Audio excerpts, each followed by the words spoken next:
Deborah says the first time she noticed Long was when she saw a video. In that video, Long was crying. He was weeping, saying he had been suppressed for 25 years. You could hear the anguish in his voice. Later, Deborah tried to reach him using an Ovilus device. Words appeared on the screen, one at a time. Help me, over and over again. She decided to conduct a full session using the spirit box.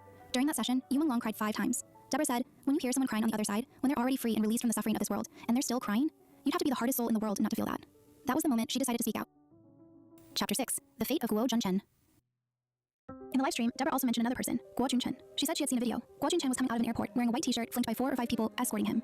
He looked like a scared rabbit. Those people weren't protecting him, they were guarding him. Because according to other psychics, Guo Junchen was forced to be present. When Long was tortured to death, he was even forced to perform some kind of ritual with Long in front of a mirror to bind their souls together. If Long failed, Guo Junchen would be the backup. Deborah communicated with Guo Junchen during a spirit session. Guo Junchen told her, I admired Long. In the end, he was a man. He never caved. Right up until the very end, he never caved. I'm jealous of him because he got his soul back. Mine has already been devoured.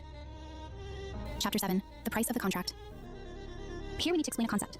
Deborah says that within this circle, there exists some kind of contract system. Those who sign may gain fame and fortune, but the price is their soul.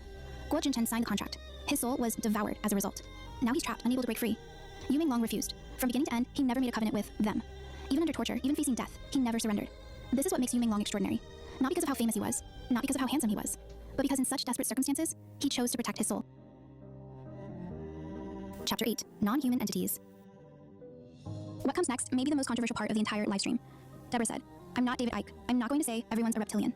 But the spirits have told me repeatedly, these people are not human. She asked viewers to look at the eyes of Du Cheng, Fan Shiqi, and Xi Jinping.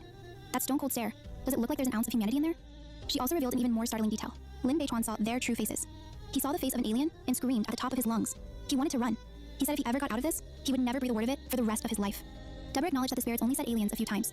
Some have pointed out that alien could also mean foreigner, but she countered. Who would scream in terror just from seeing a foreigner's face?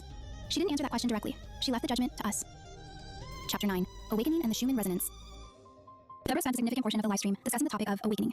She mentioned a scientific phenomenon, the Schumann resonance. It's the heartbeat of the Earth, an electromagnetic wave that exists between the ionosphere and the atmosphere. For decades, it has remained stable at around 7.5 hertz. But, over the past year and a half, the Schumann resonance has surged from 7.5 to over 100. This is unprecedented. Scientists cannot explain it. Deborah has a bold theory. Most people say the Schumann resonance is affecting humanity, but I believe it's humanity that is creating the higher Schumann resonance. She explained. We're becoming more spiritual, more awakened. We're connecting with each other, opening ourselves to other realities. This collective energy is changing the heartbeats of the planet. This energy is like a beacon, sending a message to the universe. They're ready.